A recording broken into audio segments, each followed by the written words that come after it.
ఒకటవ దశలోనిక page number 187 page number 5వ అధ్యాయము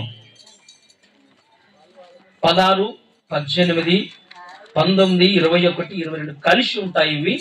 కానీ మనం 16, 18 చదవబోతున్నాం ఇప్పుడు. ఓకేనా అమ్మ తల్లి దయచేసి అమ్మ ఎవరైనా మాట్లాడిరే అనుకో నేను ఇక్కడ మాట్లాడాల్సి వస్తుంది. కాబట్టి దయచేసి గుర్తుపెట్టుకోండి, మనుషులకు విలువేకున్నా పర్లేదు కానీ దేవుని కన్నా విలువేయండి. ఎందుకంటే ఒక అధికారి దగ్గరికి పోయినప్పుడు, ఆఫ్టర్ గ్రామ సర్పంచ్ దగ్గరికి పోయినప్పుడు మనం కొంచెము భయంతో వణుకుతో మాట్లాడతాం. మనతో కలిసి తిరిగిన వాడే కానీ పోస్ట్ వచ్చినాక సర్పంచ్గా గౌరవించి కొంచెం భయపడతాం. ఊళ్ళోకి వచ్చి సెక్రటరీకి భయపడతాం, విలువిస్తాం. అంతెందుకు ఊళ్ళో ఒక అధికారి పటేల్ ఉంటాడు కదా, పటేల్కు భయపడతాం. కానీ అంత కొద్ది మహనీయుడైన దేవుని కొరకు మనం భయపడడం తప్పేముందంటారా? ఆ పరిశుద్ధాత్మ మనలో సంచరిస్తున్నప్పుడు మనం భయం కలిగి, భక్తి కలిగి, శ్రద్ధ కలిగి మనం వాక్యాన్ని వినే ప్రయత్నం చేయాలి. ఏ ఒక్కరు మాట్లాడినా వాళ్ళ పేరు ఇక్కడ అనౌన్స్మెంట్లో అవుతుంది. గుర్తుపెట్టుకోండి. మీకు ఎన్ని ఫోన్లు వచ్చినా మీ ఫోన్ సైలెంట్లో పెట్టండి. ఎందుకంటే కొద్ది నిమిషంలో దేవునికి ఎందు భయభక్తులు కలిగి కూర్చునే ప్రయత్నం చేయండి. 1వ దశలోనిక 5వ అధ్యాయము మనం 16, 17 ఉండదు, 18 ఉంటుంది. కాబట్టి 16, 18 నేను చదువుతాను, నాతో కలిసి మీరు చదివే ప్రయత్నం చేయండి. ప్రతి విషయమునందు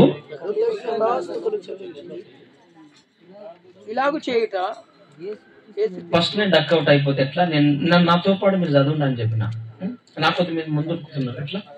రైట్.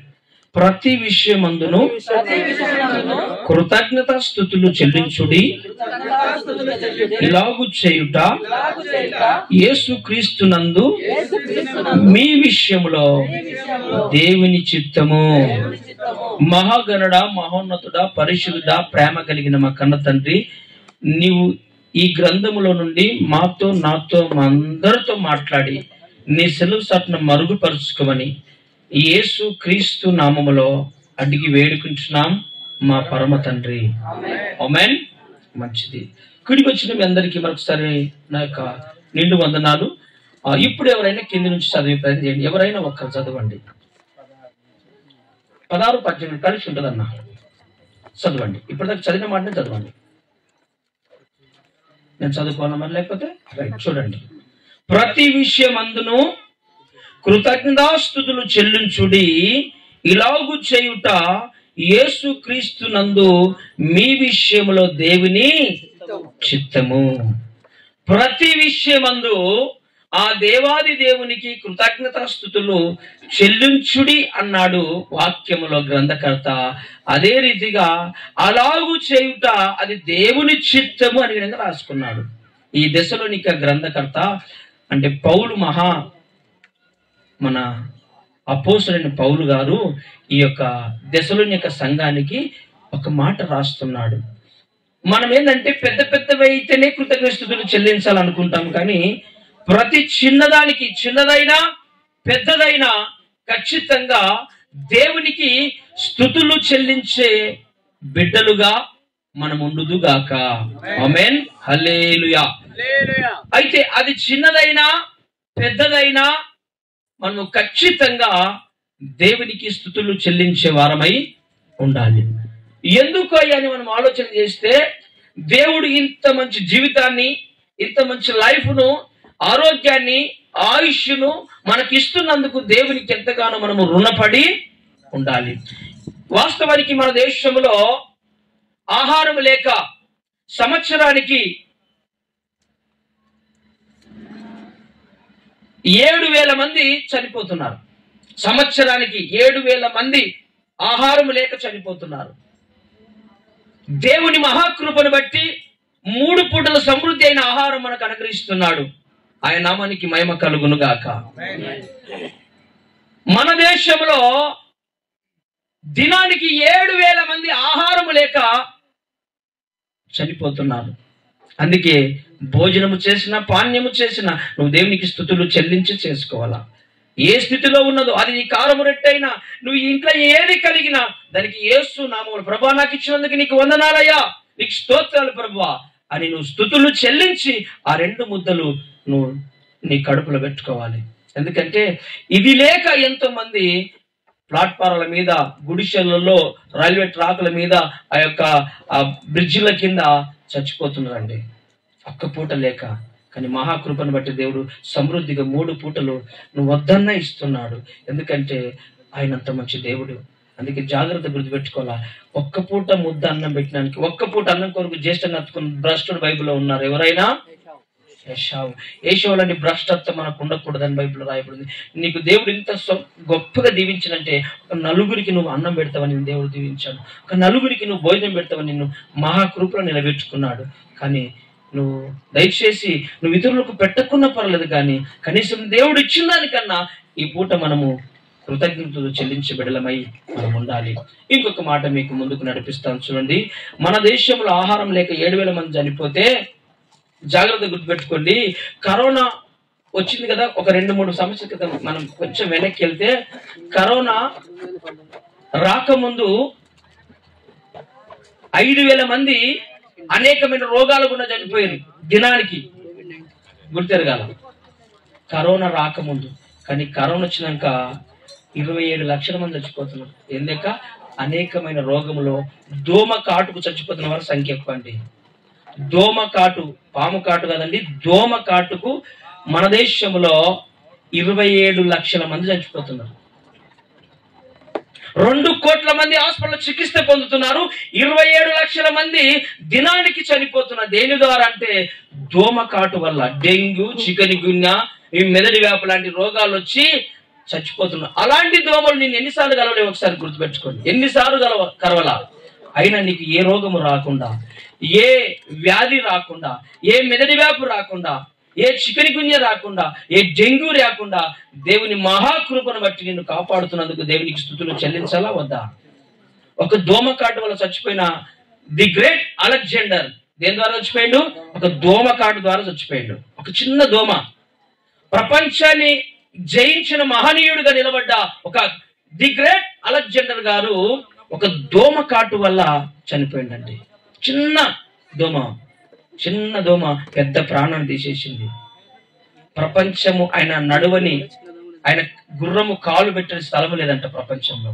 అంత మహనీయుడిగా ప్రపంచాన్ని వెళ్ళాడు ది గ్రేట్ అలెగ్జాండర్. 35 ఇయర్స్ లోపే. కానీ ఒక చిన్న దోమ ద్వారా మరణానికి గురైపోయినాడు. నేనేమంటున్నంటే, చిన్న దోమ ఇప్పటికి నేను ఎన్నిసార్లు గడిచిందో, అయినప్పటికీ నేను ఇంకా డెంగ్యూ, చికెన్ గున్యా, ఈ యొక్క కలరా లాంటి రోగాలు రాకుండా మహాకృపను బట్టి దేవుడు మనల్ని కాపాడుతున్నందుకు దేవునికి స్తోత్రాలు చెప్పాలనా వద్దా?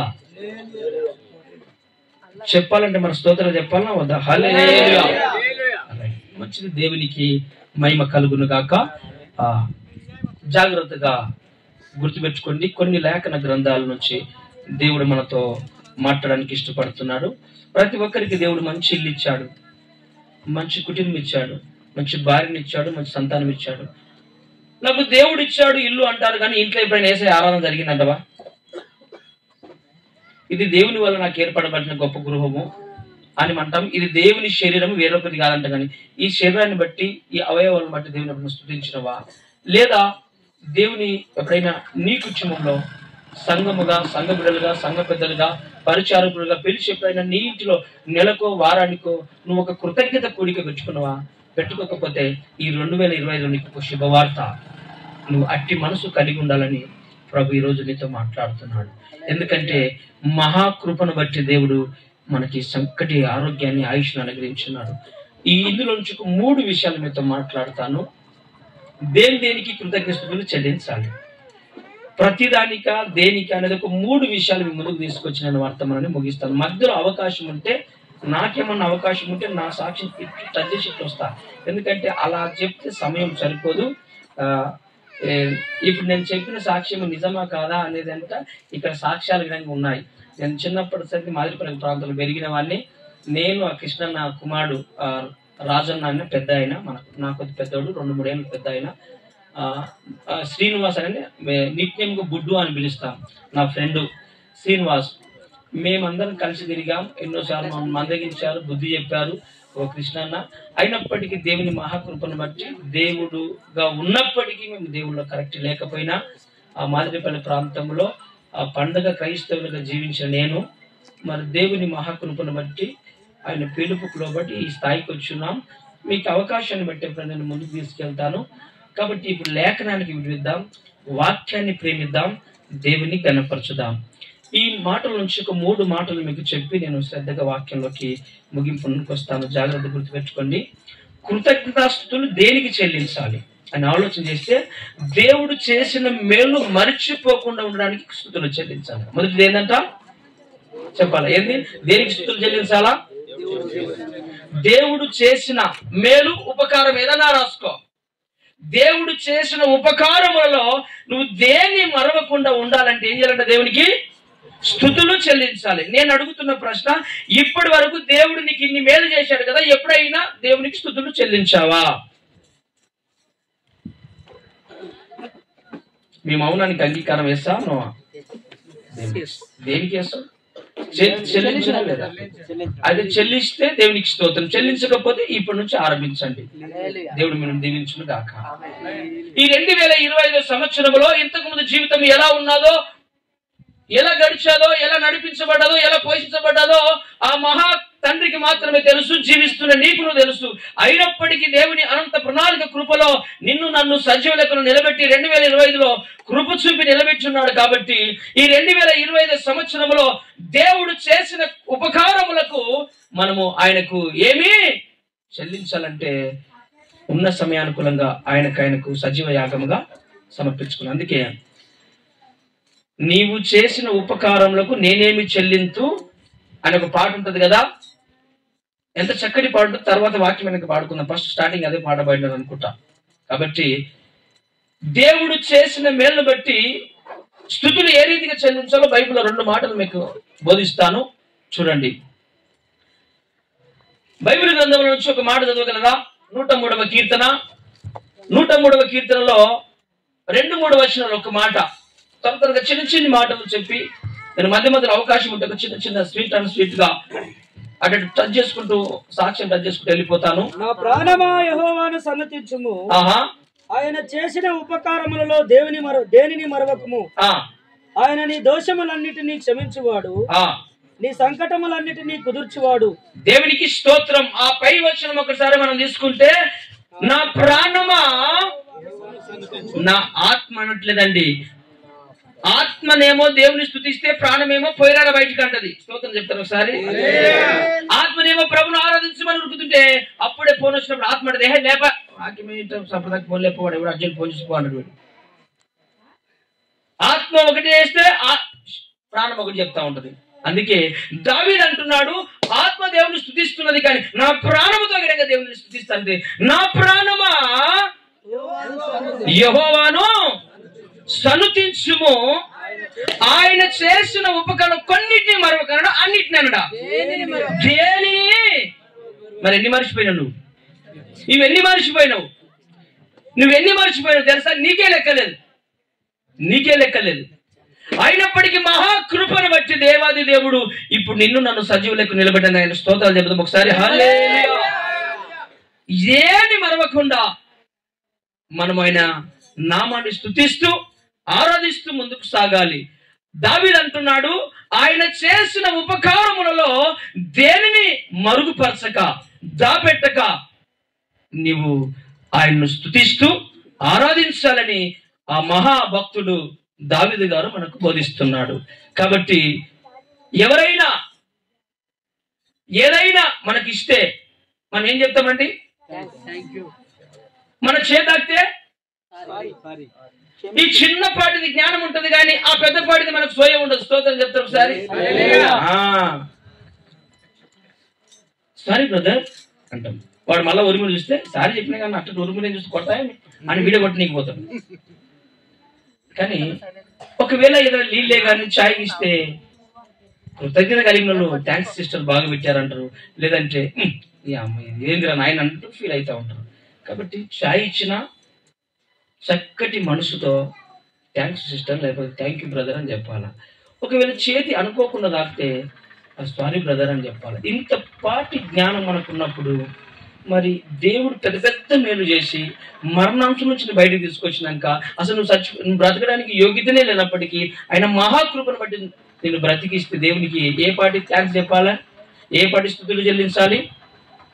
ఎంత గొప్పగా అంటే, నా ప్రాణమున్నంత వరకు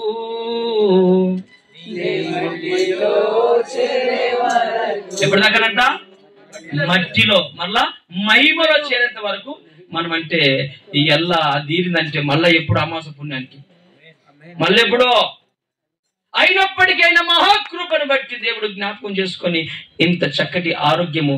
హాస్పిటల్కి వెళ్ళండి, చూడండి ఎంతో మంది చచ్చిపోతూ బ్రతుకుతూ ప్రాణము అంచుల్లో పడక మీద కొట్లాడుతూ ఉన్నారు. అయిన మహాకృపను బట్టి దేవుడు ఇంత మంచి ఆరోగ్యము, ఇంత మంచి స్వేచ్ఛమైన లైఫ్ ఇచ్చినందుకు ఆయనకి ఎంతగానో రుణపడి ఉండాలి తెలుసా, ఎంతగానో స్తుతులు చెల్లించే వారి ఉండాలి తెలుసా. అందుకే దావీదు మహారాజు నువ్వు ఇచ్చిన ఈ జీవితాన్ని బట్టి నా ప్రాణమా యెహోవాను సంతోషించుము అన్నాడండి. అంత మంచి భక్తుడు. అందుకే మనం ఒక మాట బైబిల్ నుంచి చదువుదాం. ఏందంటే చూడండి, ఆ మాట ఒక మాట నేను ముందుకు వస్తాను చూడండి జాగ్రత్తగా. కొన్ని మాటలు యొక్క నేను బోధించదలుచుకోలేను. మీరు బైబిల్ గ్రంథంలో చాలా రిఫరెన్స్ మీకు తెలుసు. దావీదు మహారాజు కొంచెం పక్కకు పెడితే ఇశ్రాయేలు ప్రజలకు దేవుడు ఏమైనా అన్యాయం చేసినట్టవా? ఏమైనా ఎడారిలో నీళ్ళ జలాలను పుట్టించాడు. తాగడానికి ఎంత మాత్రము యోగ్యత లేనప్పటికీ, ఆ నీళ్లు చేదుగా ఉన్నప్పటికీ మధురంగా మార్చి తాగడానికి కృప చూపాడు. ఎర్ర సముద్రం 2 పాయలుగా చేశాడు. ఆకాశాన్ని మన్నాను కురిపించాడు. 40 సంవత్సరాల వాళ్ళ చెప్పులు అరిగిపోలేవంట, బట్టలు చినిగిపోలేవంట, కాళ్ళు వాపులు రాలేవంట, నెత్తికి నూనె దిక్కులేదంట. అయినప్పటికీ ఆయన కాపాడినాడు అని గ్రంథంలో రాయబడింది. 10 తెగుళ్ళు వచ్చినప్పటికీ ఏ ఒక్క ఇశ్రాయేలునికి ఏమైనా హాని జరిగిందంటవా? ఏ ఒక్కరికి జరగల. కాబట్టి ఇంత మహాకృపను బట్టి దేవుడు వారికి కృప చూపితే వీరేదైనా దేవునికి కృతజ్ఞత కలిగి ఉన్నారంటవా? బైబిల్లో వీరు ఇశ్రాయేలు జనాంగము అంటే మన పితరులు, మన పెద్దలు ఎప్పుడైనా దేవునికి కృతజ్ఞత కలిగి ఉన్నారంటవా? మోషేనో ఏమాయనో, మనం నడిపించిన మోషే ఏమాయనో అని దూడం తయారు చేసుకున్నారు. మళ్ళీ అంటున్నారు, మాకు ఐగుప్తులో సమాధులు లేవనుకుంటున్నావా? ఓ మోషే, ఈ అరణ్యంలో మనం చంపుటకు తీసుకొస్తేవా అని మోషే మీద తిరుగుబాటు చేసినట్టు విధంగా బైబిల్ సెలవిస్తా ఉంది. కానీ ఇశ్రాయేలు ప్రజలకు దేవుడు ఒక్క పూటకు ఎన్ని నీళ్ళు ఇచ్చింది తెలుసా? మీరు బైబిల్ గ్రంథంలో 50 కోట్ల లీటర్స్ నీళ్లను ప్రతిదినం ఆయన సమృద్ధి ఫిల్టర్ వాటర్ అంత మంచి నీళ్ళు ఇచ్చాడు. ఇంచుమించుగా ఆకాశం దేవతలు తినే మన్నాను కురిపించాడు, మాంసాన్ని ఇచ్చాడు.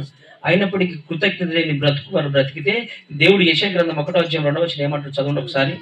దీన్ని బట్టి ఏమంటాడు చూడండి ఒకసారి. ఒక మాట అంటున్నాడు, నేను పిల్లలు పెద్దగా చేసి పెంచి ఇంత పెద్దగా చేస్తే ఈనాడు నా మీద తిరుగుబాటు చేస్తున్నారు అని ఆయన ఆకాశానికి భూమికి తన బాధని వెల్లడిపరుస్తున్నాడు. ఈ రోజు మన కడుపున పెట్టిన బిడ్డలే మనకు ఎదురు తిరిగితే మనం ఎవరికి చెప్పుకోవాలి మన బాధ? మనం పెంచి పెద్దగా చేసి ఇంత పెద్దగా సాధిన తర్వాత వాడు నువ్వు నా తండ్రివే కావు, నన్ను ఎలా నడిపావని నీ మీదకి తిరగబడితే ఉంటే నువ్వెవరికి చెప్పుకోవాలి అర్థం కాని పరిస్థితిలో తల్లి అయినా తండ్రి అయినా దుఃఖం ముక్కులైపోతున్నారు, గుండెలు బాదుకుంటున్నారు. కానీ ఆ పరమ తండ్రి అంటున్న మాట యెషయా గ్రంథం 1వ అధ్యాయము 2-3 వచనాలు ఒకసారి చూడగలరా? లేదా 4వ వచనం చూడగలరా? ఎవరైనా త్వరగా చదివితే మనం ముందుకు వెళ్ళిపోదాం. యెహోవా మాటలాడుచున్నాడు, ఆకాశమా ఆలకించుము, భూమి చెవియొగ్గుము. నేను పిల్లలను పెంచి గొప్పవారిగా పెద్దవారి గొప్పవారిగా చేసి వారు నా మీద దేవునికి స్తోత్రం హల్లెలూయా. ఏం చేస్తారంట? నేను పెద్దగా కాదు గొప్పవారిగా చేసి తిని అయినా నా మీద ఇప్పుడు పిల్లలు పెంచి చదివించి మంచి మనం అప్పులు చేసి నానా తంటాలు పడి గొప్పగా జాబు చేసిన తర్వాత చదివిన తర్వాత కనీసం మనకి గంజి వైపున పర్వాలేదు, కానీ నాన్న తిన్నామని పదం అడిగితే ఆ ఆశకు మూతల్లా ఆ నిలబడి అమ్మ నాయన కొడుకు వస్తుండగా నాయన తిన్నామనే మాట అంటే తిన్నంత ఫీలింగ్ వస్తుంది తల్లిదండ్రులకు. కానీ ఆ మాట అనకుండా వాడు తన భార్య చూసుకొని లోపలికి వెళ్ళిపోతా ఉంటే మనకు సావాలన్న బతకాలని అర్థం కాని పరిస్థితి ఉంటుందండి.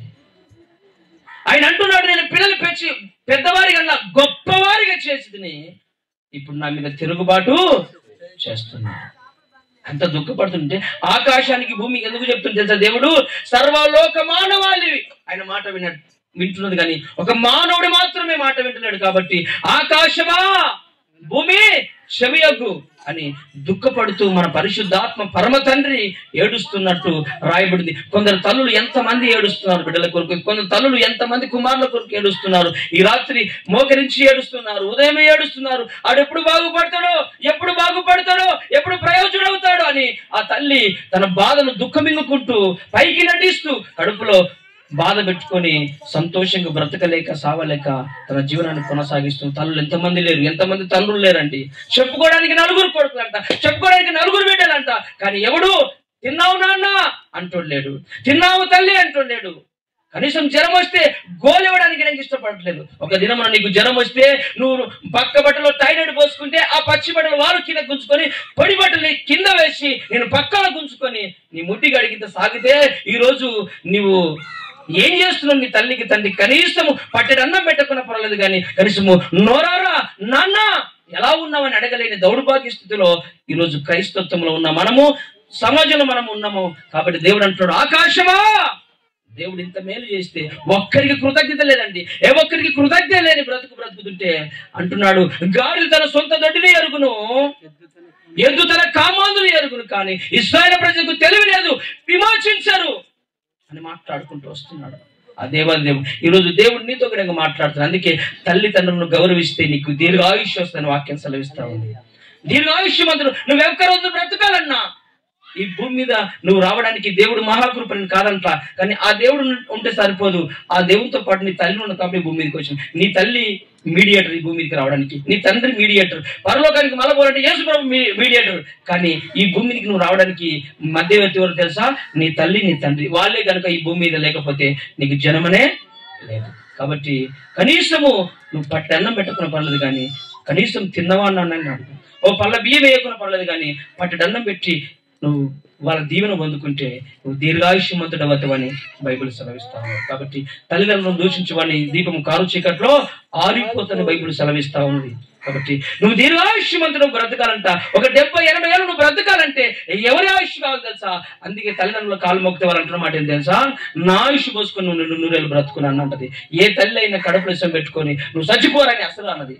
ఎంత కొట్టినా తెచ్చినా నా కొడుకే అంటది తప్ప నన్ను ఏం బాగు చేసినావు ఏ తల్లి అన్నదండి.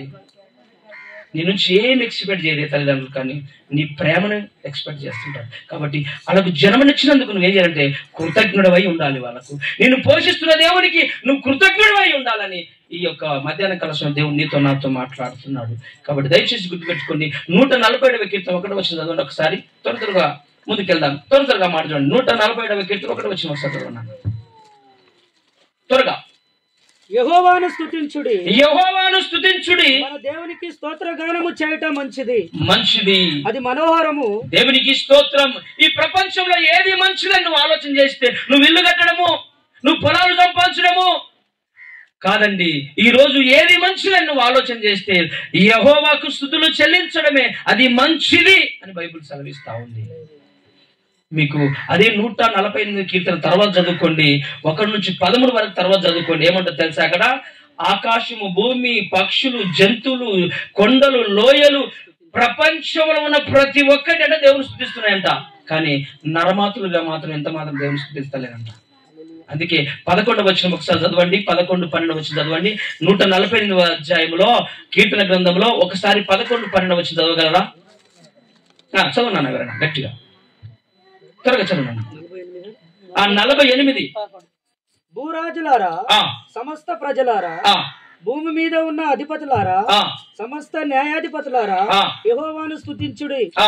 యవనులు, కన్యలు, వృద్ధులు, బాలురు అందరూ యెహోవా నామమును స్తుతించుదురు గాక. దేవునికి స్తోత్రం. హల్లెలూయా. నేను ముసలిని అయిపోయినా, నేను చిన్నోడిని, నేను మరణ పడక మీద ఎక్కినా, మీరు పోయిరాపోండి, మీరు చర్చికి పోయిరాపోండి, నేను ఇంట్లో కూర్చుంటే అది కుదరదండి. చుట్టాల పెళ్లి అయితే ఒకరు పోయి ముఖం చూపిస్తే అమ్మ నాన్న రాలేదన్నా అంటే రాలేదు మమ్మీ చెన్కాడికి పోయింది, లేకపోతే నాన్నకి ఏదో వెళ్తూ వాళ్ళంటే కులము లేకపోతే బంధువులు ఎక్స్క్యూజ్ అవుతారు. కానీ పరమ తండ్రి ఎక్స్క్యూజ్ కాడు. ఎవరు రక్షణ వాడే పొందుకోవాలా. వంతుకు ఎవడోడు మీ తమ్ముడు వచ్చి చూద్దామే కనవాలి నీకు పెళ్లిలా అని అక్కడ నడుస్తుంది కానీ ఇక్కడ నడవదండి. దేవుని దగ్గరికి కుటుంబ సమేతంగా రావాలి. ఎవరి కొరకు రావాలంటే నీ కొరకే రావాలి. దేవుని కొరకు రాదు, నీ కొరకే రావాలి. దేవుడిచ్చిన దీవెలను నీకే ఇస్తాడు. ఇది కూలి అయితేనేమో ఆ తల్లి రాలేదు, ఆమె కూలిని ఉండడానికి లోక సంబంధమైనది కాదు, పరలోక సంబంధమైనది. అంటే నీ రక్షణ నీకే ఇస్తాడు దేవుడు. మీరు ప్రకటన గ్రంథం 4వ అధ్యాయం తర్వాత చదువుకోండి, 8-9 వచనాల్లో 24 పెద్దలు 4 జీవులు పరలోకంలో దేవుని స్తుతిస్తూనే ఉంటారు. స్తోత్రం హల్లెలూయా. 24 పెద్దలు 4 జీవులు పరలోకంలో 24/7 స్తుతిస్తూనే ఉంటారు. మీరు చూసుకోండి అక్కడ ప్రకటన గ్రంథం 4వ అధ్యాయం అక్కడ ఉంటే చూసుకోండి తర్వాత. మరి ఈ రోజు నీకు నాకేమైందంటే ఆదివారం 2 గంటలు కూర్చుంటావు, సోమవారం నుంచి శనివారం వరకు మళ్ళా నువ్వు అడ్రస్ లేకుండా తిరుగుతావు. అడ్రస్సే ఉండదు నీకు, అంత బిజీ అయిపోయినావు. కానీ మళ్ళీ వచ్చి ఆ 2 గంటలు వేయడానికి యథార్థంగా నువ్వు కూర్చోరు. 90 ఫోన్లు, 10 మంది డిస్టర్బెంట్, నీకు ఆటంకంగానే ఉంటావు. కానీ ఆశ్చర్యకంగా ఎప్పుడు సంఘంలో ఉండదు, ఎప్పుడు ఆటంకంగానే ఉంటావు. కాబట్టి దయచేసి గుర్తుపెట్టుకో, ఈరోజు దేవుడు చేసిన ఉపకారాలు నువ్వు దేన్ని మరవకుండా ప్రతి విషయం అందు నువ్వు కృతజ్ఞుడవై ఉండాలి దేవునికి. అందుకే ఏది మంచిదని బైబిల్లో రాయబడిందంటే యెహోవాను స్తుతించుట మంచిదని బైబిల్ సెలవిస్తా ఉంది. ఈ ప్రపంచంలోకి ఏది మంచిదని నువ్వు ఎంక్వైరీ చేస్తే ఏం తెలుస్తుందంటే, తేలుతున్న ప్రతిఫలం ఏంటంటే యెహోవాను స్తుతించుట మంచిది. దీని మించింది ప్రపంచం ఇంక ఏదియూ లేదు. ఆ మాట మీరు గుర్తెరగాలి. మనం ఒకసారి ఆలోచన చేద్దాం. మనము ఒంటరిగా ఉన్నప్పుడు దేవునితో మాట్లాడాలి. నలుగురిలో ఉన్నప్పుడు దేవుని కోసం మాట్లాడాలి. ప్రాణం పోయినాక ప్రభు దగ్గర మనం బ్రతుకుని చెప్పాలి. అలాంటి జీవితం ఉంటేనే నీకు పరలోక రాజ్యం. ఒంటరిగా ఇంటున్నప్పుడేమో ప్రభుతో మనం మాట్లాడాలి. నలుగురిలో ఉన్నప్పుడు ఆ దేవుని కొరకు ఆ నలుగురికి చెప్పాలా. ఇక అది సువార్తన, గాస్పల్ అంటావా, లేకపోతే కరపత్రాలు అంటావా, నీకున్న సాక్ష్యాన్ని బట్టి ఏదో ఒకటి బోధించుకుంటావో. తర్వాత నువ్వు చనిపోయినాక, నువ్వు బ్రతుకుడు కొనసాగిన తర్వాత నువ్వు ప్రభు దగ్గరికి పోయినాక నీ బ్రతుకుని గురించి దేవుడు నీకు సాక్ష్యం చెప్తాడు. నీ యొక్క చీటును ఓపెన్ చేసినప్పుడు తేటగా నీతో దేవుడు మాట్లాడతాడు. ఆ మాట మీరు గుర్తుపెట్టుకోండి. ఎందుకు తెలుసా ఈ మాట ఎందుకు చెప్పాను తెలుసా? ఈ భూమి మీద నరుని కాలం ఏం కాలం తెలుసా మీకు అందరికీ? ఈ భూమి మీద మనిషి ఎట్లా బ్రతుకుతో తెలుసా? చదవండి, యోబు గ్రంథం 7వ అధ్యాయం ఒకసారి చదవండి. నరుడు యుద్ధకాలం అంటే ఇదంతా యుద్ధ పోరాటం. సాతానుతో పోరాటం, కుటుంబంతో పోరాటం, భార్య భర్తలతో పోరాటం, కులంతో పోరాటం, లోకంతో పోరాటం. ప్రతి దినము మానవునికి యుద్ధ కాలం ఇదంట. యోబు గ్రంథం 7వ అధ్యాయం 1వ వచనం ఒకసారి చదవండి అన్న. భూమి మీద నరుల కాలము యుద్ధ కాలము కాదా? దేవునికి స్తోత్రం హల్లెలూయా. ఏ కాలం అంట? యుద్ధ కాలం అంటే. ఈ భూమి మీద ఎన్నడూ నువ్వు ప్రశాంతంగా ఉండలేవండి. నువ్వు ఆత్మలో ఎప్పుడు యుద్ధం చేస్తున్నావు? ఎవరితో? సాతానుతో యుద్ధం చేయాలి. నువ్వు సాతానికి సరెండర్ అయిపోయినావు అనుకో, ఇక నీకు ఏమి తెలియదు ఇప్పుడు. అందుకే ఈ యుద్ధ కాలంలో నువ్వు 24/7 నువ్వు యుద్ధము ఎవరితో చేయాలంటే సాతానుతో చేయాలి. అందుకే యుద్ధము యెహోవాదే అన్నాడు.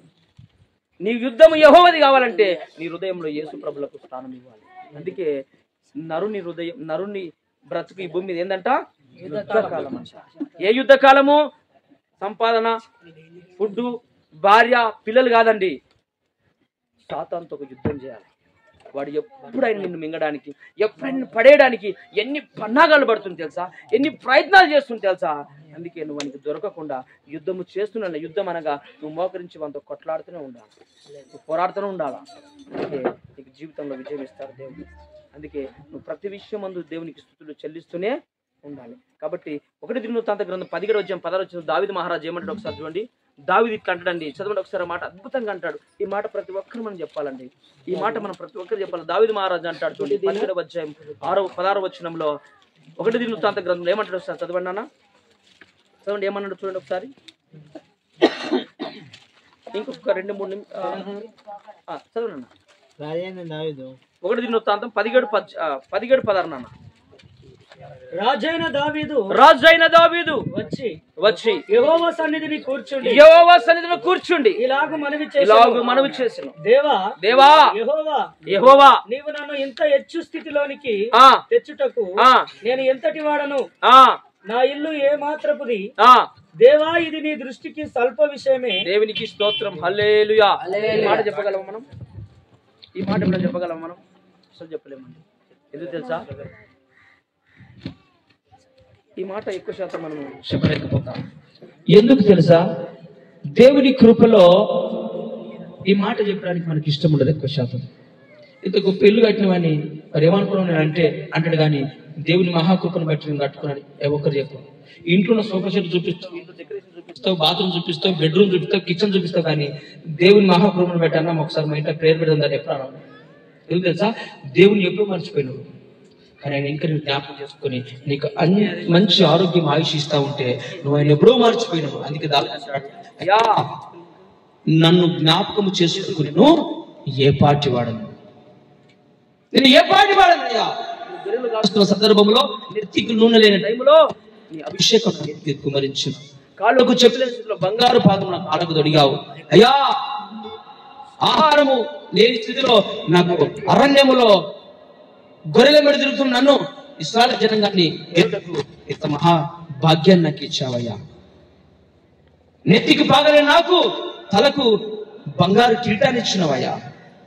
కూర్చోడానికి ఏ రాయిని ఏ మట్టి పడి మీద కూర్చున్న నేను సింహాసనం మీద కూర్చునే స్థితి నాకు ఇచ్చినావు కాబట్టి ఏమిచ్చిన నువ్వు తీర్చుకోగలను యేసయ్యా అని దావీదు మహారాజు మాట్లాడితే ఆయన అంటాడు, నన్ను ఇంతగా హెచ్చించుటకు నేను ఏ పాటి వాడనయ్యా, నేను పురుగు లాంటి వాడనయ్యా అంటాడు ఒక సందర్భంలో, నేను మిల్లు లాంటి వాడినయ్యా అంటాడు ఒక సందర్భంలో. మరి నువ్వేం చెప్తున్నావు?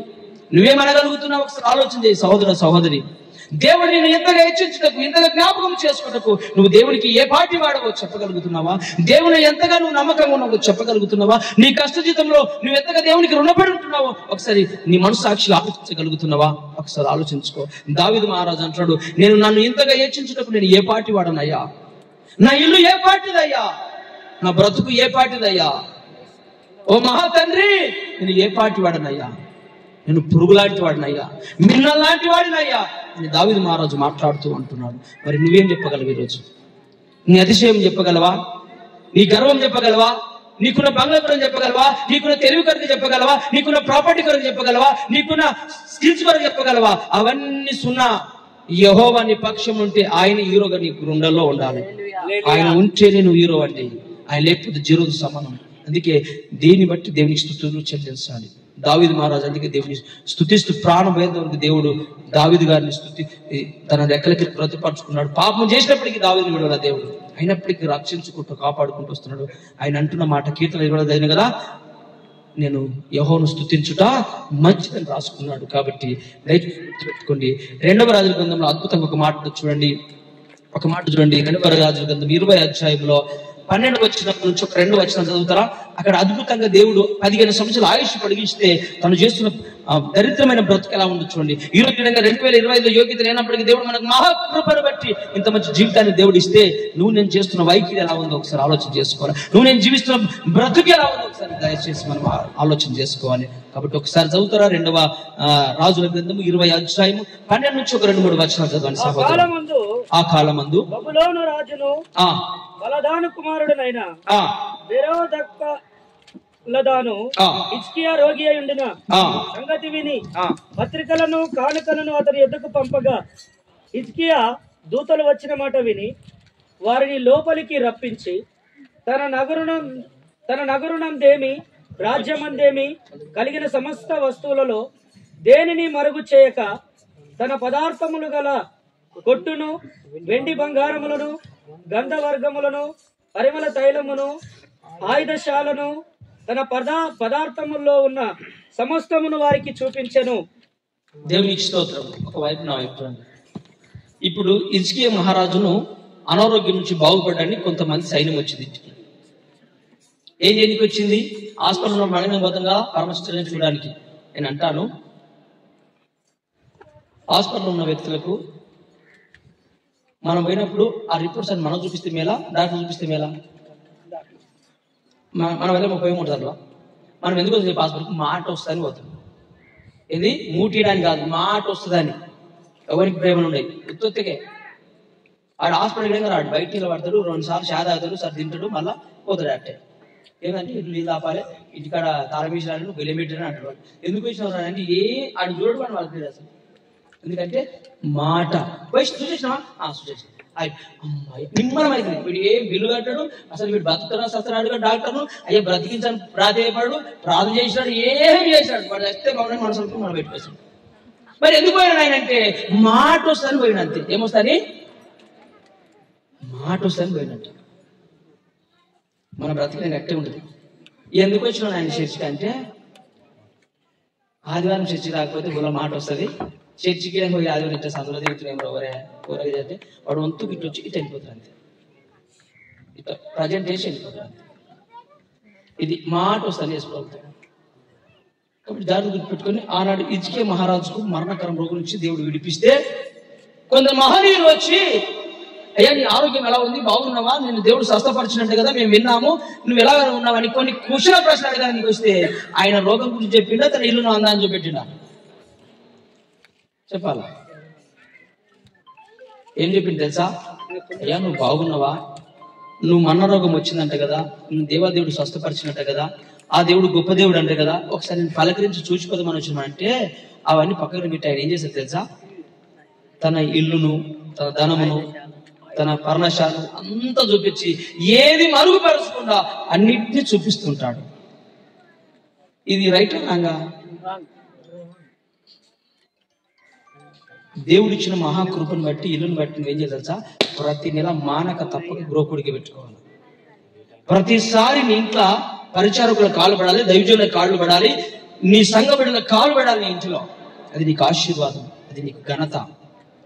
ఆనాడు రాజుగా ఉన్నాడని, ఇశ్రాయేలుకు రాజుగా ఉన్నాడని ఎక్కడి నుంచో దూర ప్రాంతం నుంచి ఆయన పరమశించడానికి చూడడానికి అనేకులు వస్తే అతను చేసిన పని ఏం తెలుసా? చదువు నా కింది ఒకసారి ఆ మాట 13-14 చదువు చదవండి ఒకసారి. ఆ మాట 14-10 ఒకసారి చదవండి. మూసిరా పిమ్మట ప్రవక్త అయిన యెషయా రాజైన హిజ్కియా యొద్దకు వచ్చి ఆ మనుష్యులు ఏమనిరి? కొంచెం మీద నుంచి చదవనా, నేను అక్కడ కొంచెం మీద నుంచి 12-13 ఒకసారి మనసు చదువు కొంచెం. ఆ కాలమందు బబులోను రాజును బలదాను కుమారుడునైన బెరోదాను హిజ్కియా రోగి అయి ఉండగా ఇందిన సంగతి విని పత్రికలను కానుకలను అతని యొద్దకు పంపగా హిజ్కియా దూతలు వచ్చిన మాట విని వారిని లోపలికి రప్పించి తన నగరనందేమి రాజ్యమందేమి కలిగిన సమస్త వస్తువులలో దేనిని మరుగు చేయక తన పదార్థములు గల కొట్టును, వెండి బంగారములను, గంధ వర్గములను, పరిమళ తైలమును, ఆయుధశాలను, తన పదార్థములో ఉన్న సమస్తమును వారికి చూపించను. దేవునికి స్తోత్రం. హల్లెలూయా. మన ఇంటికి స్టడీ చేస్తాం. ఇవాళ మా బెడ్రూమ్, మా కిచెన్, ఇది మా హాలు, నా బట్టలు, ఇవి నా 2 తులాల బంగారము. కానీ అక్క ఒక మాట ప్రాణం చేసుకోవా అనే తల్లి అన్న ఒక మాట మనం కూర్చొని ఒక లేఖనం చదువుకుందామని ఏ తండ్రి ఇంత బ్రతుకిచ్చిన మహాగణుడుకు ప్రపంచంలో ఆయుష్ పొడిగించింది ఈ వ్యక్తికి అండి. దేవుడు ఎక్కడ పొడిగించాల? ఈ హిజ్కియాకు ఆయుష్ పొడిగిస్తే వచ్చిన వారికి నా దేవుడు గొప్పోడని రొమ్ము కొట్టుకుంటూ హృదయం కొట్టుకుంటూ గణపరచాలి. ఓ ప్రజలారా వినండి, ఈ రోజు నేను సజీవ లెక్కలు ఉన్నానని చూడడానికి వచ్చినంటే అది నా దేవునికి మహిమ రావాలి. ఈ ఇల్లు ఇది ఏ పాటిదయ్యా అని దావీదు అన్నట్టుగా అనాలా. ఇదేమన్నాడు? నా ఇల్లు చూడు, నా అందం చూడు, నా శోభ చేతి చూడు, నా పదార్థం చూడు, మరుగు చేయక దేని మరుగు చేయక అన్ని చూపించున్నాడు. అప్పుడు పరలోకం నుండి యేసు ప్రభు ఎవరితో మాట్లాడి తెలుసా? యెషయా ప్రవక్త మాట్లాడి యెషయా వస్తుంది ఇంటికి. అంతకుముందు యెషయా ఎందుకు వచ్చాడు, ఇప్పుడు ఎందుకు వస్తున్నాడు చూడు, మరలా వస్తుంది యెషయా. అంతకుముందేమో నీకు జీవాన్ని పోయడానికి వచ్చాడు, నీ ప్రాణాంశం నుంచి బ్రతికించడానికి వచ్చాడు. ఇప్పుడు మరలా వస్తున్నాడు చూడండి. ఎందుకు వస్తున్నాడు? 14-15 వచ్చిన ఒకసారి చదవండి అక్కడ. ఆ 15-14 వచ్చిన పిమ్మట ప్రవక్త అయిన యెషయా రాజైన హిజ్కియా యొద్దకు వచ్చి ఆ మనుషులు ఏమనిరి? నీ యొద్దకు ఎక్కడ నుండి వచ్చిరి అని అడగగా హిజ్కియా బబులోను దూరదేశము నుండి వారు వచ్చి ఉన్నారని చెప్పాను. నీ ఇంటిలో వారు ఏమేమి చూచిరని అతను అడగగా హిజ్కియా నా పదార్థములలో దేనిని మరుగ చేయక నా ఇంటిలో ఉన్న సమస్తమును నేను వారికి చూపించి ఉన్నానెను. అంతటా యెషయా హిజ్కియాతో ఇట్లనెను, యెహోవా సెలవిచ్చిన మాట వినుము.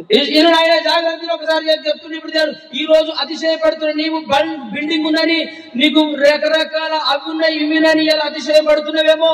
దేవుడు నీతోనే మాట్లాడుతున్న జ్ఞాపకం చేసుకో. చదువునా వచ్చు దినములలో ఏమీ మిగలకుండా, దేవునికి స్తోత్రం, ఏమీ మిగలకుండా నీ నగరంలో ఉన్న సమస్తమును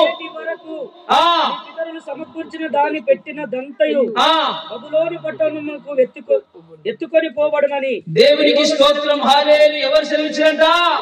నరమాతృగాడు మాట ఇచ్చి మర్చిపోయికి యెహోవా సెలవిస్తున్నాడు. ఈ రోజు నన్ను మరిచి నువ్వు అతిశయపడితే, నాకు కృతజ్ఞతలు నువ్వు లేకపోతే, నీ పితరులు నీ కష్టంగా నీ పితరులు కష్టపడడానికి నువ్వు ఈ రోజు అతిశయపడుతున్నావు. నీ చెమట పట్టు కారవాల దాని మీద, కానీ నీ పితరులు కష్టపడడానికి మీద నాది నాదని నువ్వు విరమిగుతున్నావే.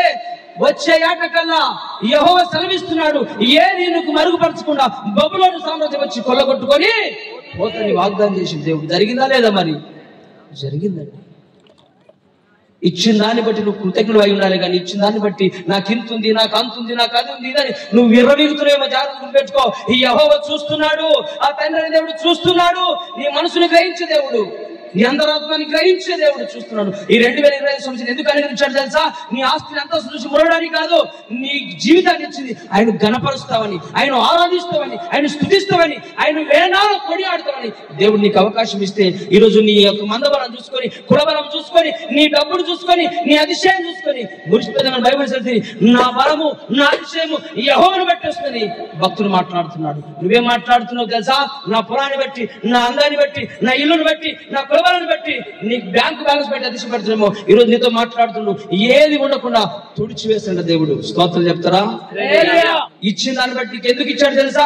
ఎందుకు ఇచ్చావు ప్రభా ఇంతకరం అంటే ఇతరులకు పంచడానికి నీకు ఇచ్చాడు దేవుడు. స్తోత్రం చెప్పగలరా? నీకు ఎందుకు ఇచ్చాడు తెలుసా? నువ్వు ఇస్తే మరలా నీకు ఇవ్వడానికి, నువ్వు నీ మనసు గ్రహించడానికి నీకు ఇచ్చాడు దేవుడు. నీ మనసు ఎట్టుదో గ్రహించడానికి నీకు ఇచ్చాడు. నువ్వు దాన్ని మరుగుపరిచి తిరుగుతున్నావు.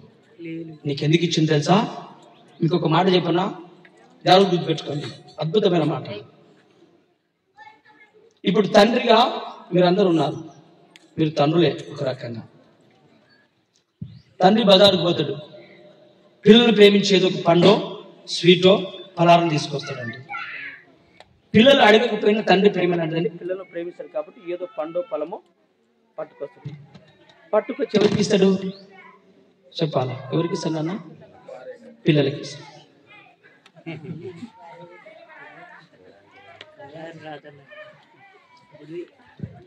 పిల్లలకి ఇస్తాడు.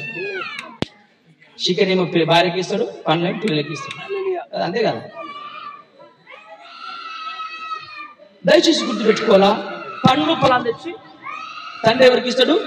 పిల్లలకి ఇస్తాడండి. పిల్లలకి ఇచ్చినప్పుడు ఈ పిల్లలు ఒక మూల కూర్చొని పండు తెస్తే తోలు ఉంచుకొని తింటుంటారు, స్వీట్ తెస్తే తింటుంటారు. తింటున్నప్పుడు తండ్రి వాళ్ళు చేతి పడతాడు. ఏమంటాడు? తెచ్చింది ఎవరు? తండ్రి. ఎవరి కోసం తెచ్చిండు? మళ్ళీ చేతి దాపిండు. ఎందుకు చేతి దాపిండు? తండ్రి మీద ప్రేమ ఉందో లేదో ఇస్తాడు. అలా మనసు ఎలాంటిదో గ్రహించడానికి చేతి దాపిండు. ఒకటి ఇవ్వనా అన్నాడు. వారు తీసి ఒకటి ఇస్తారు పిల్లలకి. పిల్లలు ఇచ్చిన ఆ పిల్లలు ఏం చేస్తారు? తండ్రికి ఇస్తారు. ఇచ్చినప్పుడు తండ్రి దాన్ని పెట్టుకొని మళ్ళీ ఎవరు పెడతాడు? అప్పుడు నవ్వుతూ ఇలా ఇట్లని ఎత్తుకొని ముద్దాడి, నా బంగారు పండి, నా చక్కెర పండి, మళ్ళీ తీసిన ముద్దు మళ్ళీ తీసి తనలోనే. అంటే ఎందుకు అడిగినట్టు ఇచ్చి? నీ మనసు ఎలాంటిదో గ్రహించడానికి అడిగిన. అందుకే దేవుడు నీకు ఎందుకు ఇంత ఆస్తి ఇచ్చింది తెలుసా? ఎందుకు ఇంత ప్రాప్తి ఇచ్చింది తెలుసా? నువ్వు మరలా ఇస్తావని నీకు ఇచ్చిండు, నువ్వు దాపెడతావు నాకు తెలియలేకపోయింది. స్తోత్రం చెప్పు ఒకసారి. నువ్వు అడగకపోయినా నీకు అన్ని ఇచ్చాడు దేవుడు. ఎందుకు ఇచ్చాడు తెలుసా? నువ్వు మరలా ఇస్తావని నీకు దేవుడు ఇచ్చాడు. నువ్వేం చేసినావంటే లాకర్ వేసి నాది లేవు పొద్దాక లేకుండా పోతావు. లేవు మన మ్యాథిస్ గారు చెప్పిండు, ఏమన్నాడు? ఏ ఒక్కరు లేవని పదవి వాడదంటే ఒక ఆయన తెలియపరుడు ఇంటికాడ పెట్టేసినాడు. అప్పుడే ఎంత జ్ఞానం చూడండి. ఇక నుంచి ఏ ఒక్కరు లేవనే పదవి మాట్లాడొద్దని వాక్యం అప్పుడే చెప్పిండు. అప్పుడే చాలా నడవని అన్నాము అంటే కదా, అయ్యో ఇంటికాడ పెట్టేసినాడు. ఏం వండర్ఫుల్ తెలివి, మహాజ్ఞానవంతుడు ఆయన కదా. సామాన్య చాలా డబ్బులు కట్టా నాన్న, అరే బ్రదర్ ఇంటికాడ పెట్టేసిన అంటుండు. అంటే ఎంత తెలివన్నా అటు దొంగనక దోషేక ఎంత వండర్ఫుల్ మాట్లాడుతుంది. అది తెలివి అంటారు దాన్ని. అధిక తెలివి బ్రాకెట్ లా. కాబట్టి దయచేసి గుర్తు పెట్టుకోవాలా, ఈ చిన్న పిల్లలకు తండ్రి ఏ మనసుతో ఆ పండు పొలము స్వీట్ తీసుకొస్తాడో, తీసుకొచ్చింది పిల్లలకి తను తినడానికి మళ్ళీ అడగడు. పిల్లల మనసు ఎలాంటిదో అని మళ్ళీ చేత పాడతాడు. అడిగినప్పుడు బిడ్డ ఇచ్చినప్పుడు మళ్ళీ తీసుకొచ్చి మళ్ళీ తన నోట్లో పెట్టడానికి ఇష్టపడు. ఎందుకు తెలుసా? పిల్లల మనసు ఎలాంటిదో గ్రహించడానికి దేవుడు అడుగుతాడండి. అందుకే దేవుడు నీకు ఇంత సంపద, ఇంత మంచి ఆరోగ్యం ఎందుకు అంటే, నీవు ఇచ్చిన ఆరోగ్యాన్ని బట్టి, ఇచ్చిన ఆస్తిని బట్టి, అంతస్తుని బట్టి దేవుడికి నువ్వు ఏమిస్తావని నువ్వు పరిశీలన కూడా తీసుకుపోతున్నాడు దేవుడు. కానీ నువ్వు ఇస్తున్న వాళ్ళు ఏదో ఒకసారి జ్ఞాపకం చేసుకోవాలా. దేవుడు నీకు ఎందుకు ఇచ్చిందంటే నువ్వు ఇతరులకు ఇవ్వడానికి నీకు ఇచ్చాడు. మరి ఇస్తే నీకు లాభమా నష్టమా? అందుకే మలాకి గ్రంథకర్తలు అంటాడు 3వ వచనంలో ఏమంటాడు ఒకసారి చదవండి. 10వ వచనం చదవండి ఒకసారి. ఏమంటాడు? నేను కొద్ది నిమిషాల్లో ముగిస్తానండి, అయిపోయింది. ఏమంటాడు ఒకసారి చదువుతారా మాట? చదువున్నాను ఒకసారి త్వరగా.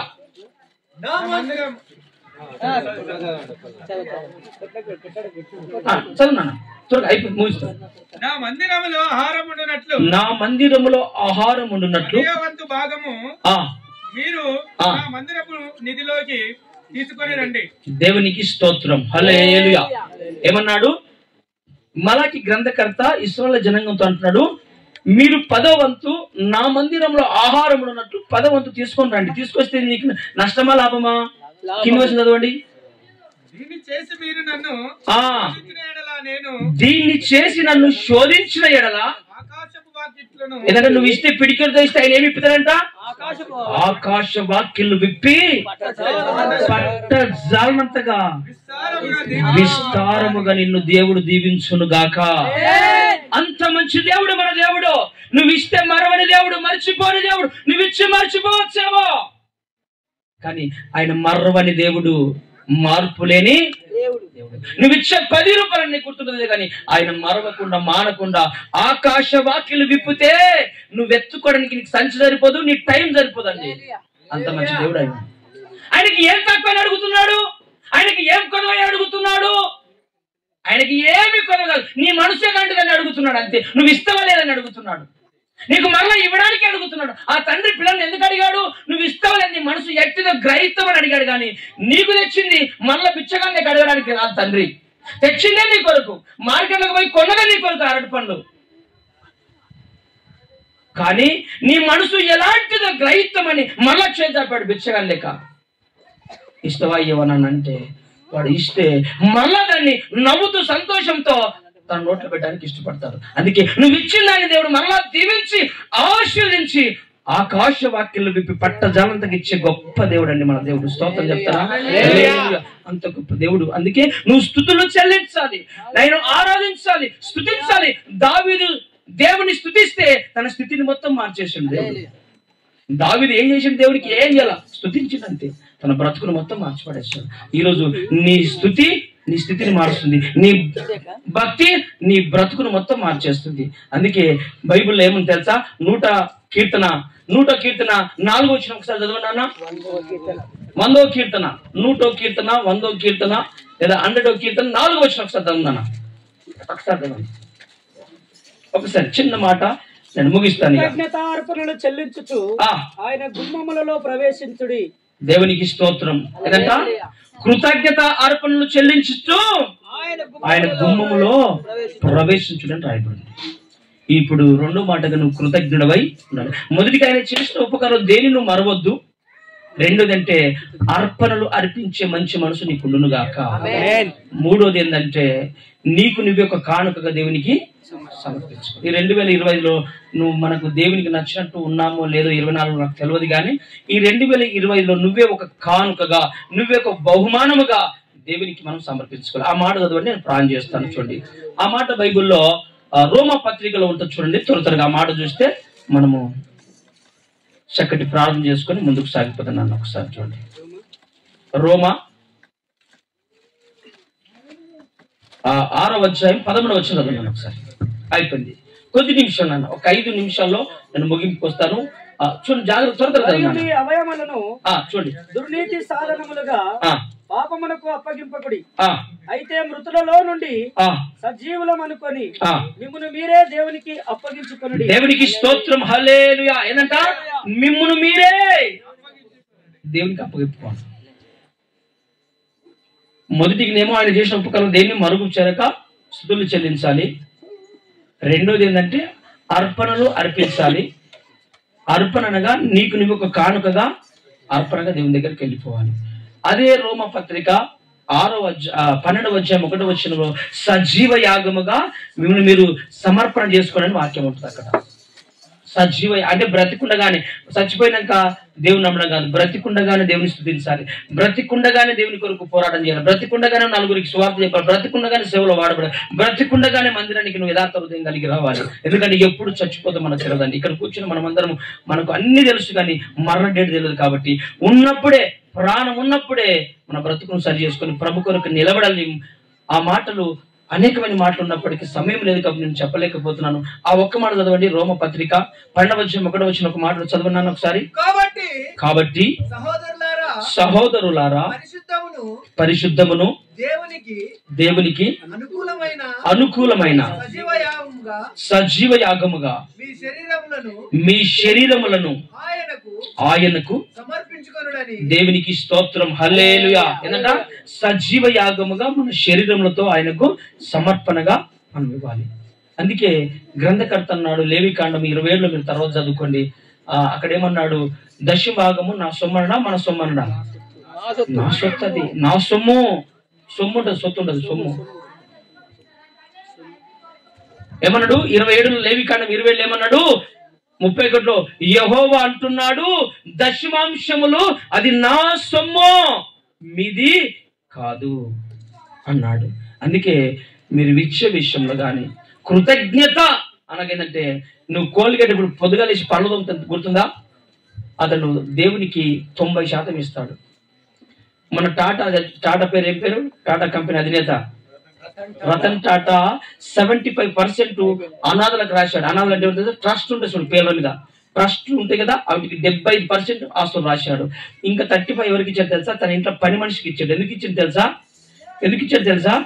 ఒక 20 ఏళ్ల సంధి ఆయన బట్టలు ఉతికి ఆయనకి ఎట్టి చాకరీ చేసి తన ఇల్లు కాడ మంచి పని చేసేందుకు, నమ్మకంగా పని మీద ఉన్నందుకు 35% ఆస్తి రాసిచ్చాడు. ఆమె 75% బీదలకు ఉంటుంది కదా, ట్రస్ట్ కంపెనీలకు రాసిచ్చాడు.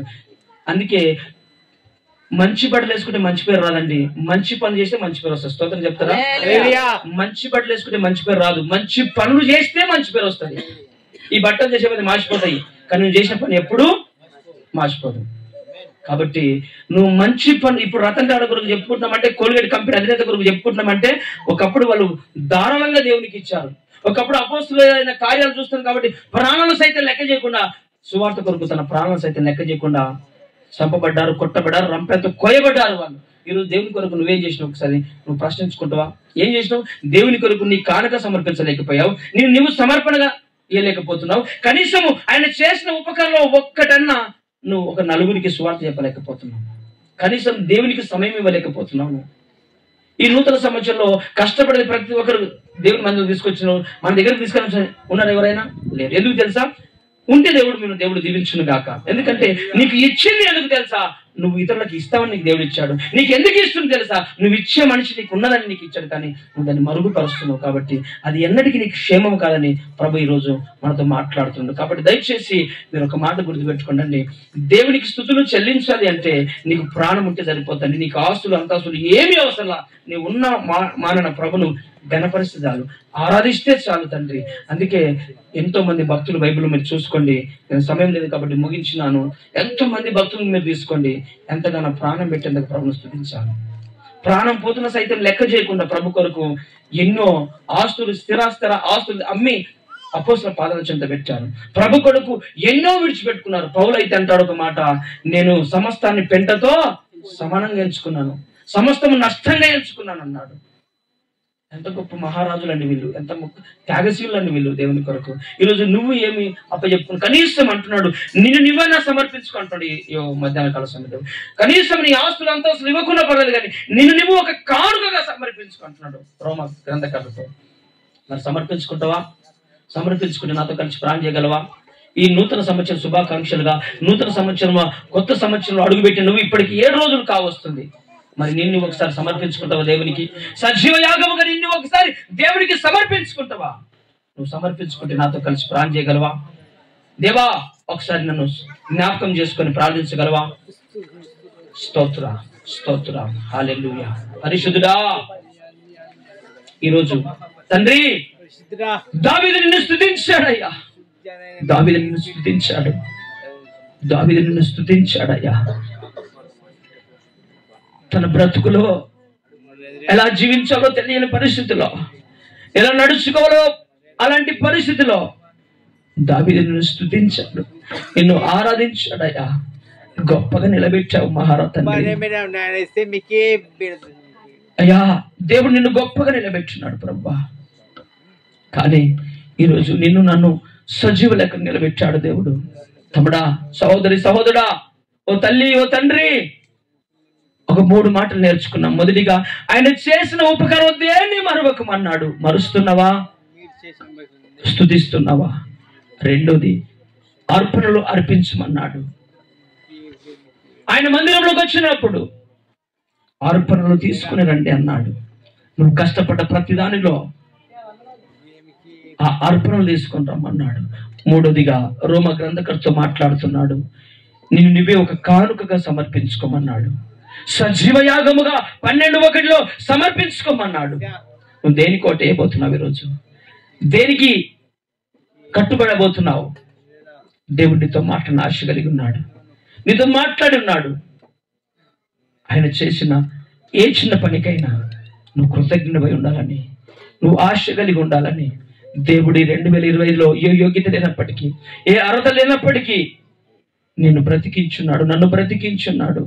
మంచి ఆరోగ్యం ఇచ్చిన. హాస్పిటల్కి వెళ్ళి చూడండి, ఎంతమంది చచ్చిపోతున్నారు, ఎంతమంది వైద్యం అందక, ఎంతమంది మరణ పడకల మీద కొట్టుమిట్టలాడుతున్నారు. బ్రతకాల సావాల అర్థం కాని పరిస్థితిలో ఉన్నారు. కానీ ఈరోజు నిన్ను నన్ను దేవుడు ఎంత ఆరోగ్యంగా ఉంచాడు, ఎంత ప్రేమగా ఉంచాడు, ఎంత సజీవ లెక్కలో ఉంచాడు. తమ్ముడా, సహోదరి, సహోదరా, మరి దీన్ని బట్టి ప్రభును స్తుతించగలవా? దీన్ని బట్టి ప్రభును గణపరచగలవా? దీన్ని బట్టి దేవుడు ఏ హాని నీకు తలపెట్టకుండా, ఏ కీడు నీ ఇంటికి రాకుండా, ఏ రోగము నిన్ను దరిదాపులకి రాకుండా, ఏ శాపము నీ మీదికి రాకుండా నిన్ను కాపాడుతున్న దేవునికి నువ్వేమివ్వగలము? ఏమివ్వగలవు? ఆయన రుణమును తీర్చుకోగలవు. నువ్వు ఒక్కసారి ప్రభువా నన్ను రక్షించినందుకు నీకు స్తోత్రాలు చెప్పగలవా? యేసయ్య నన్ను సజీవులకు నిలబెట్టినందుకు నీకు వేలాది వందనాలు ఆయన చెప్పగలవా? తండ్రి నన్ను రక్షించినందుకు, పోషించినందుకు, కాపాడుతున్నందుకు నీకు వందనాలు ఆయన చెప్పగలవా? యేసయ్య ఏమి లేని స్థితిలో ఉన్నాను, కానీ నా ప్రాణమునంత వరకు నిన్ను ఆరాధిస్తానయ్యా, నా బ్రతుకున్నంత వరకు నిన్ను స్తుతిస్తానయ్యా, నీ మహిమలో చేరే వరకు నిన్ను ఆరాధిస్తా ప్రభు అని నువ్వు చెప్పగలవా? సహోదరా, సహోదరి, నువ్వు చెప్పగలవా? చెబితే నాతో కలిసి ప్రార్థించగలవా? అందులో నిలబడదామా? హల్లెలూయా, స్తోత్రం, స్తోత్రం. అందులో నిలబడదాం, అందులో నిలబడదాం. అన్నాడు హిజ్కియాకు మరణకరమైన రోగం నుంచి దేవుడు కాపాడితే, మరణకరమైన రోగం నుంచి కాపాడితే, అయ్యో నా దేవుడు గొప్ప కార్యాలు చేశాడు, నా దేవుడు గొప్ప ఆశ్చర్య కార్యాలు చేశాడు నా జీవితంలో. ఇవి నేను చచ్చిపోతున్నా, నన్ను ముట్టాడు, చచ్చిపోతున్నా నాతో మాట్లాడాడు. ఇగో 15 సంవత్సరాలు ఆయుష్ పొడిగించాడు. ఓ మంత్రులారా, ఓ రాజులారా, ఓ సైనికులారా, ఇగో నా దేవుడు ఎంత గొప్పవాడు చూడు, ఎంత గొప్పవాడో చూడు. అయ్యా చచ్చిపోతున్నా నన్ను కనికరించి కాపాడాడు అని చెప్పాల్సిన హిజ్కియా తన ఇంటిలో ఏది మరుగుపరచకుండా, ఏది దాపెట్టకుండా సమస్తాన్ని వాళ్ళకు చూపిస్తున్నాడు, సమస్తం వారికి చూపిస్తున్నాడు.